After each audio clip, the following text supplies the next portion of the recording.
Media recognition from Bloomberg, Reuters, recycling trade publications. Patented process for 100% recovery of critical metals, including cobalt, lithium, nickel, manganese, aluminum. American Manganese is focused on recycling lithium-ion batteries for electric vehicles. American Manganese trades on the TSX Venture, AMY, the US, AMYZF, and Frankfurt 2AM. For more information, visit AmericanManganeseInc.com or phone me, Larry Ray, at 778-574-4444.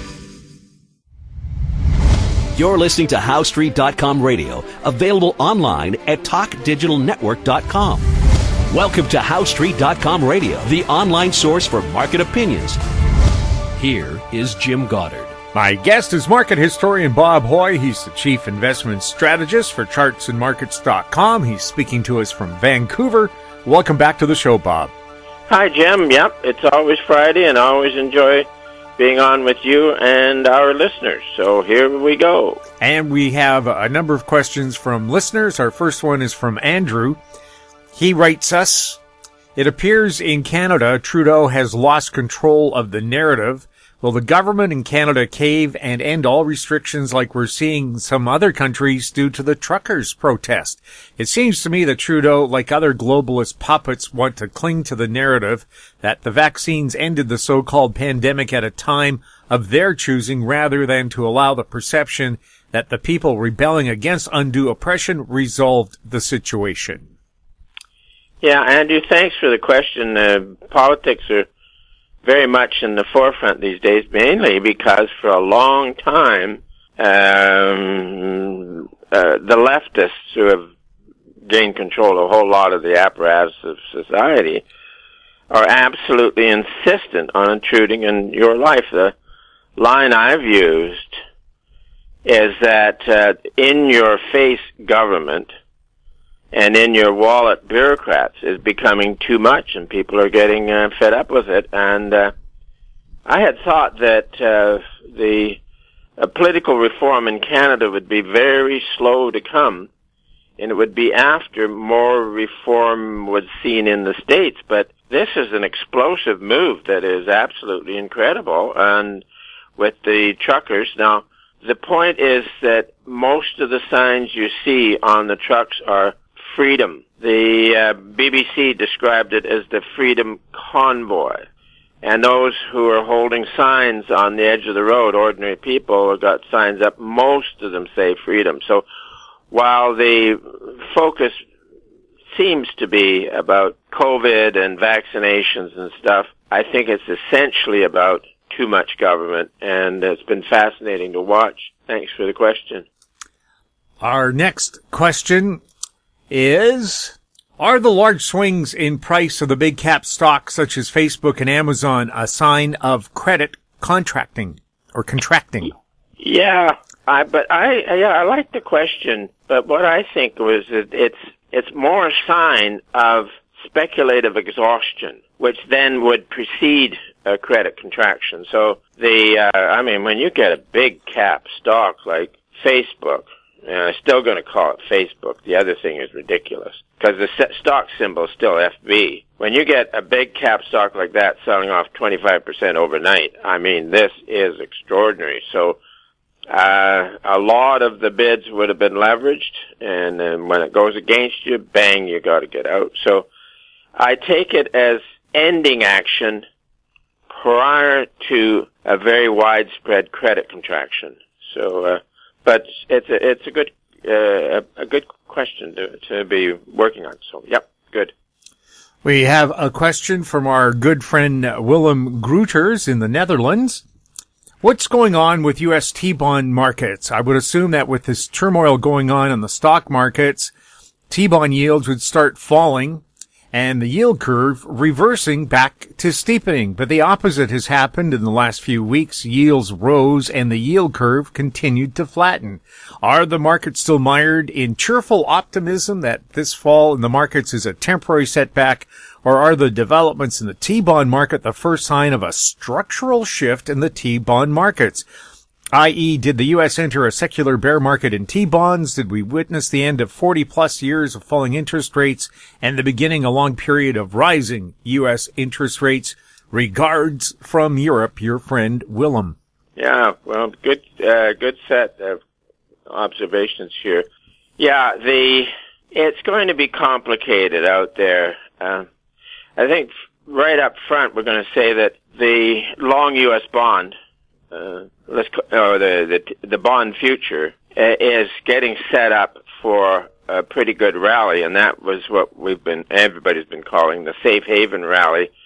That when the stock market runs into trouble, there's the flight to safety, and with the COVID panic, the bond really rallied. I think it was 155 to 185, but it started as a flight to quality, and then all of a sudden it became the hot item. I think the action is kind of basing in here, and I think it's getting set up for a rally on the safe haven story. Now, there's I saw a list the other day from the Wall Street Journal about all of the big firms, Morgan and all the huge companies, Goldman, and all are calling for 4 or 5 Fed rate increases. So, which is intriguing. I think that, well, actually I know, because I've got the data going way back, is that at times of great excitement like now, at a peaking market, the Fed will follow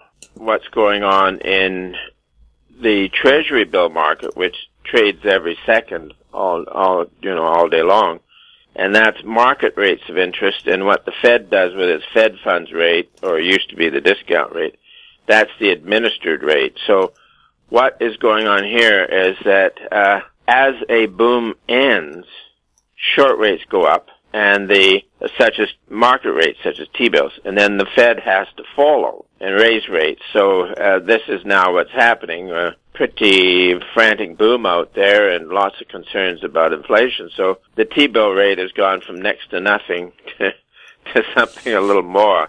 So, but the Fed raising rates is likely in the market, and there's an irony here, because one of the signs of the boom ending is when the T-bill rate turns down. Like, for example, in 1929, the T-bill rate reached its high in that May and started turning down, and which was suggesting that the boom was over. And yet that August, the Fed raised their discount rate from 5% to 6%. But I've read about that, and since the first of 1929, there was a contingent within the Fed board that were very concerned about wild speculation and wanted to kind of lean into the wind on that and raise rates. And then, ironically, didn't get it through until August, when the T-bill rate had already come down. So then the Fed cut its rate beginning in October, and eventually T-bills and Fed rates went.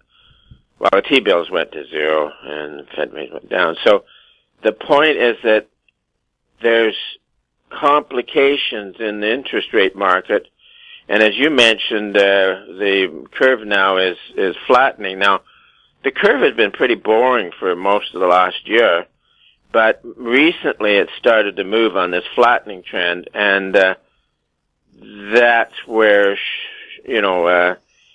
listen, I'll just keep it simple. When the yield curve reverses from flattening to steepening, it can anticipate a contraction. So, this is what I said. It was only this week that I wrote about it, and it's suddenly, the curve has become interesting, where the credit spread market, which is the difference between high grade and low grade bonds, it's been widening since July, and then more recently kind of broke out and extended the widening trend, but is not yet dramatic, and it has the potential to be dramatic, and that would be seen with then a growing evidence of a credit crisis. So, but thanks for the question. Friend of the show, Wolf Richter, stated that the real damage from inflation comes when they decide to really hike interest rates to control inflation, and that leads to sky-high mortgage rates, which kills the real estate market, which is a huge part of the economy, and it also kills job growth and the creation of new industry, which again means loss of jobs and a blow to the economy. Yeah. So it's basically you stop inflation by strangling yourself. Well, that's the theory.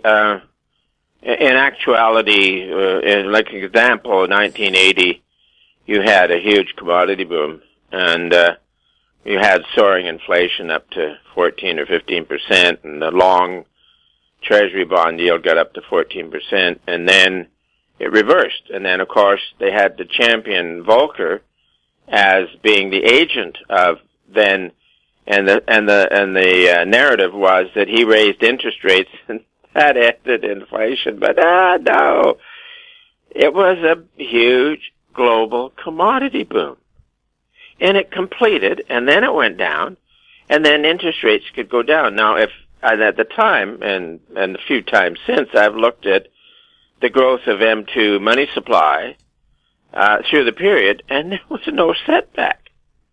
He didn't tighten.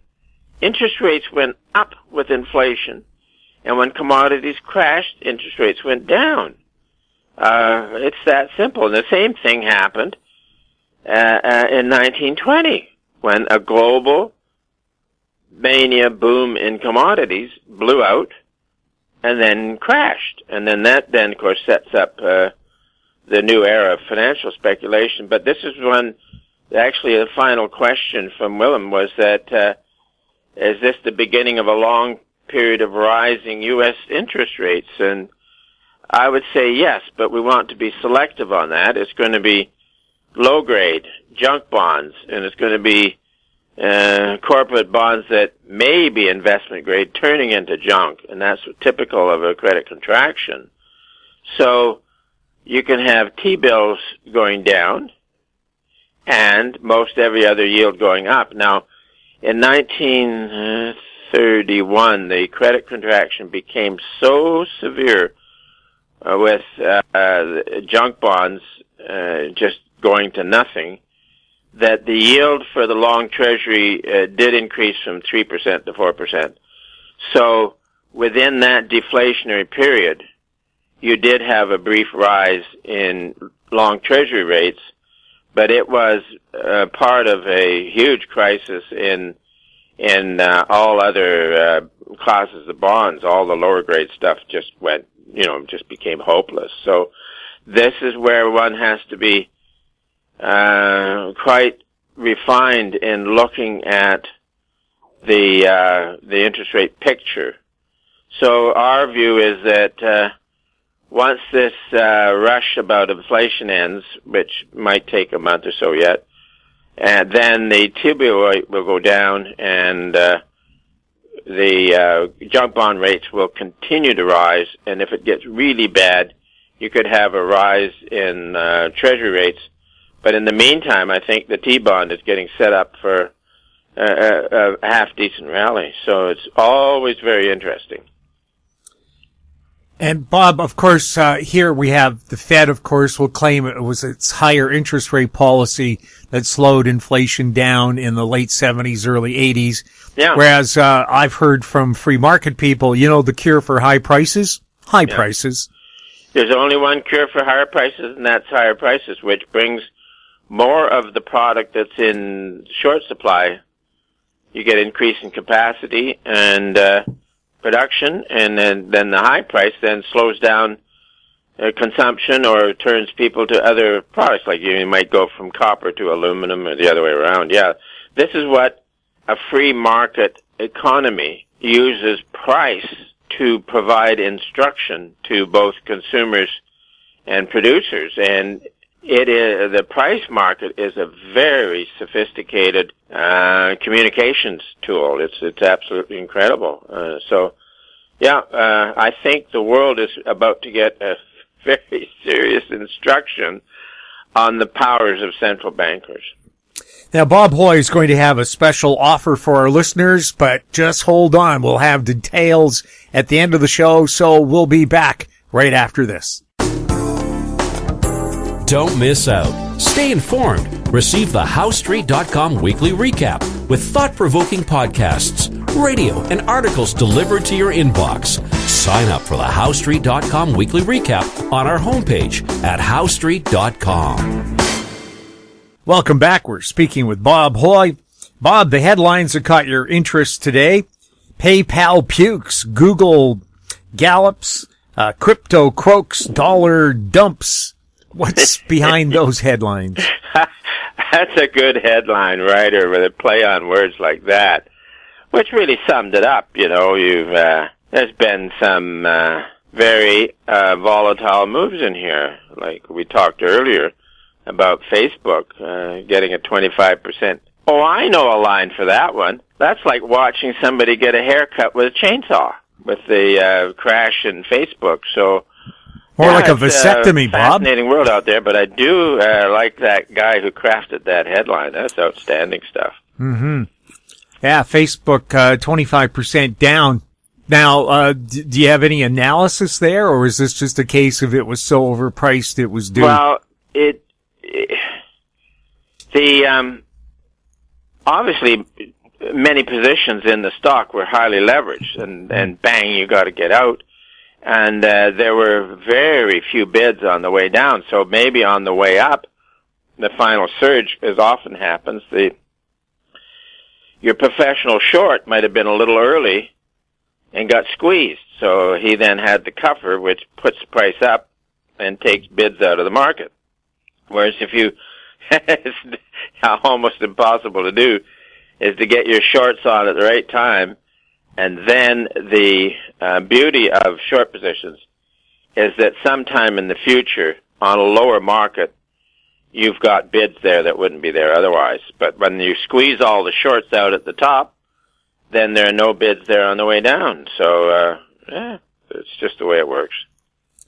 Headline: Brazil and Mexico face synchronized recession. Yeah, it looks like they could be in a recession. And this is what, going back to March last year when you saw headlines about Argentina and Turkey, suddenly their central banks were out of liquidity, and so that was the start of a global credit contraction. And then, of course, since, June last year, you've had all kinds of horror show stories coming out about China, and particularly with their property development. I think now their property markets are something like 29% of GDP. And if these are paralytic, so is GDP. So this is where through the end of the fall we're thinking that the contraction that is going on in the rest of the world would at some time hit the U.S. And we're still watching for that. When you've had such a fabulous speculation and speculators become exhausted and market forces start to turn against them, a credit contraction is inevitable. And then the other thing that's ironical, Jim, with a great financial mania is that the recession starts almost instantaneously with the stock market turning down, and whereas in a normal business and stock market cycle, the stock market typically peaks about 10 to 12 months before the economy does, and that's why the economists have leading indicators,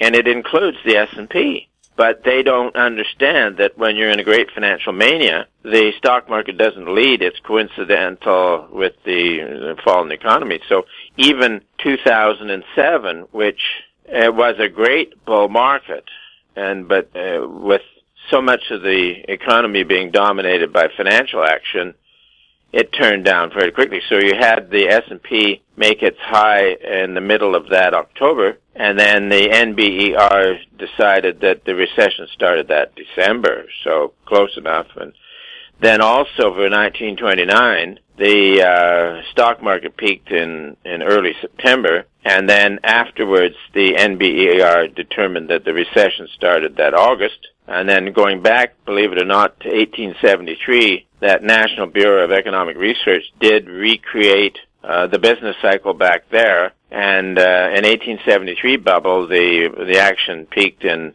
that September, and that recession started in that October, and it was kind of a nasty one. And so this is where we watch closely now, because the senior indexes like the S&P have had a very sharp whack.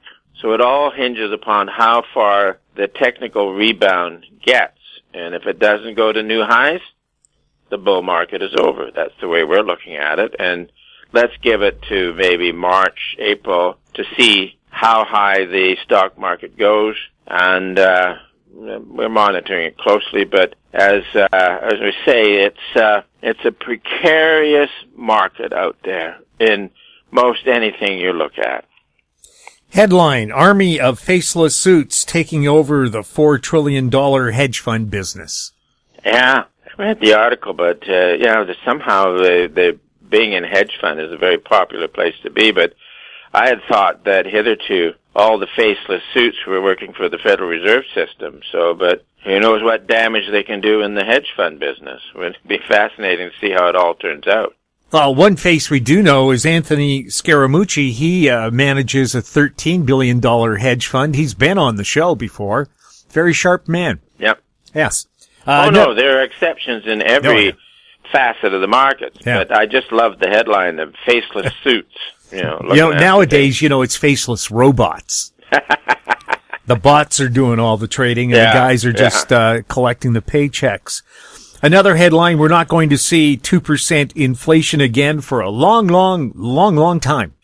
Yeah, that's obviously an inflationist who looks at the recipe and says, yep, the Fed is evil, it's pumping out money like you wouldn't believe, and the government is spending money like we wouldn't believe, and the Fed's buying bonds, and it's going to cause inflation. And they don't quite understand that there's two kinds of inflation. There's the inflation in tangible assets like commodities and real estate and stuff like that. And then there is inflation in financial assets, which is bonds and stocks. And the last big boom in commodities was 2011. And historically, the great financial bubbles have erupted and completed at about a decade after the previous boom in commodities, which was, you had two booms, 2008 and 2011. So we're a decade out, and we've had a fabulous market. Now, here's some things that point out that it has been a fabulous bull market for financial assets. And one is that in Germany, the 10-year note got down to almost minus 1% nominally. You've never had minus interest rates in history. And then the other is the bubble, crypto and Bitcoin, where you have large market cap stocks that have made gains that are, 20, 30 times. Whereas, for example, in the South Sea bubble in 1720, the front-lining stock, the South Sea Company, it made a 10 times gain in a year and a half. So, there's those 2 points record that this is the big action is in financial assets. Now here's the key, is that after every great financial bubble, most asset prices have deflated. So the boom in commodities recently, which some people are extrapolating into inflation for a long time, I think it's a boom in commodities that you get in the final stages of the business recovery in a great financial bubble. And indeed, our work on the Commodity Research Bureau Commodity Index, CRB, is looking very similar to the pattern that it accomplished in 2008, which set a cyclical peak for commodities. So we're very close to the hot action in commodities concluding. So, and we've got a faltering stock market. So I think that the big party is just about over. Bob, can you tell our listeners about your special offer? Yeah, we're calling it the Precarious Market Special Offer for new subscribers, and it's 25% off of the usual subscription rate. So it's a perfect time to be getting into our research. And as you said earlier in the interview, we're in very interesting, volatile times, so getting a leg up and a toehold of some kind, probably a good idea with some good advice. Oh, yeah.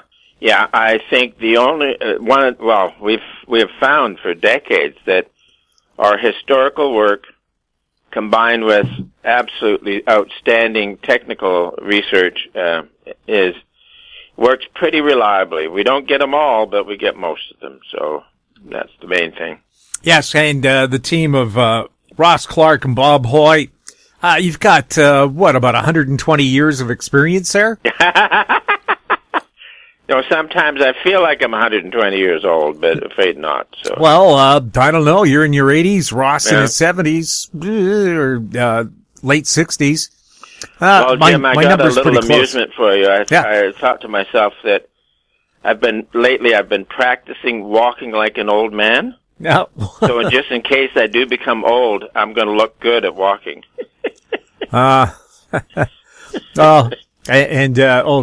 Kind of a related thing. One of the best jokes I've ever heard was, I want to die in my sleep like my grandfather did, not screaming and yelling like the people in the car he was driving.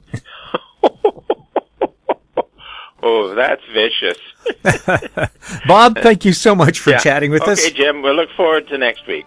My guest has been market historian Bob Hoye. He's the chief investment strategist for chartsandmarkets.com. He loves answering your questions. You can send them to info@howstreet.com. Our YouTube channel is Talk Digital Network. Find us on Twitter @HowStreet. We're also on Facebook. I'm Jim Goddard. Thank you for listening. Comments made on HowStreet.com radio are an expression of opinion only and should not be construed in any matter whatsoever as recommendations to buy or sell any financial instrument at any time.